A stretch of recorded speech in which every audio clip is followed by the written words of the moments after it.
situations where things that I prayed for and I felt like I needed them immediately, but it didn't happen, and in God's time it did, and I'm like, oh boy, God, you really know what you're doing. You really know what you're doing, God. You know, it's not always best. It's kind of like, think about this. It was an example. Imagine you've got a 5-year-old son, and he walks up to you. You know, I can remember when my boy was about 5 or 6, and some of the things that, you know, shenanigans he would pull occasionally. I remember one time pulling into a gas station, and this was as much my fault as it was his. But I got out, and he was in the front seat, and I had him strapped in, and I left the car running. And I was just going to step just inside the store to pay him for some gas, and I kind of noticed him looking at me, like he gave me this eye, and this kind of looked like, where you going? And I'm fixing to do something. And I just kind of kept eye contact with him all the way around the car, and he kind of turned and like that. And about the time I got to the door, he reached over and decided, I'm going to put her in gear. Well, just luckily it just eased just a little bit, and I ran around and somehow ran the car down, jumped in, and got her stopped. But he just kind of looked at me like, that's fun, you know. I've never seen you move that fast, Dad, you know.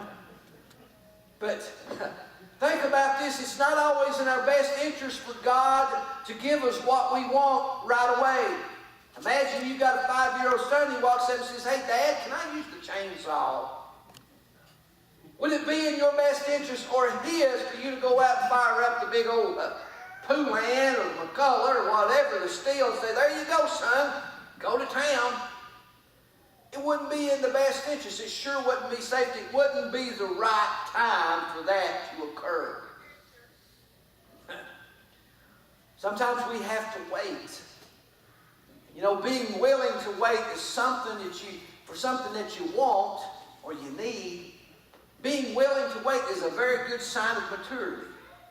Not being willing is certainly immature. You know, I try my best to mature in my Christian walk, to be stronger and to be better. Okay? Now, these two folks obviously they had been waiting for something to occur in their life. They'd gotten to the point in their life where they thought it was never going to happen. It says that they were older folks. Okay? They were wanting a child. They desperately wanted a child. And when the angel of the Lord appeared before them and before Zacharias and began to tell him what was going to happen, he's like, hey, wait a minute. Are you talking to the right guy here? You know, we have no children. We're well stricken in years. That means we old. You know, this just don't happen at our age. You know, sometimes God delays things for a purpose and for a reason. Sometimes we don't understand it. We don't grasp it. We don't see it. We don't realize it. But these folks were absolutely righteous people. They had prayed, and in God's time, in His own time, God was going to answer their prayers.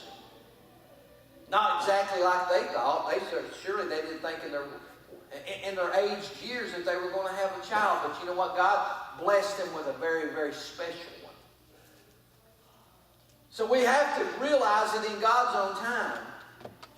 Secondly, we got to be willing to let God answer in His own way. In His time, in His way. You know, here's been a problem for me for many years. I've always scoped it out and mapped it out and planned it out this is how God needs to do it. Now, Lord, I'm really in need, and God, you know the situation, and Lord, you realize that, Lord, this is how you need to move, and I need it to happen next week on Tuesday, and this is the way it needs to come to pass. But it didn't happen that way. I have to be willing. You know, I think about this church building, and it's a prime example. It's an absolutely prime example of in God's own time and in God's own way. You know, 2 or 3 years back, I would think and I would meditate on what the future would bring. And I thought, well, what will God lead us to? What direction will He put us? What will be our circumstance? I had all kinds of thoughts in my mind, scenarios. I thought about here and there and this place and this or that or this place or whatever. And I had it mapped out kind of. I said, God, maybe you need to do it this way. But you know what? God totally did it in a completely different way. I met out there a couple days ago with a friend of ours and my family's that I've known since I was 8 years old, I guess, 9. My mother and daddy knew this fella. He does sound and installs and video productions in churches. Guy's in his probably early 80s. And he's worked like crazy. I called him. I said, John, how's things going? I said, are you still in the business? He said, yeah, I've slowed down a little bit. I'm down to about 60 hours a week from 80. I went, wow. And so I began to tell him about what was going on. I said, I want to meet with you. If you could drive up from Knoxville and meet with me, and I want to kind of tell you what I'd like to do in the church with some new equipment and a few things, and how to install in this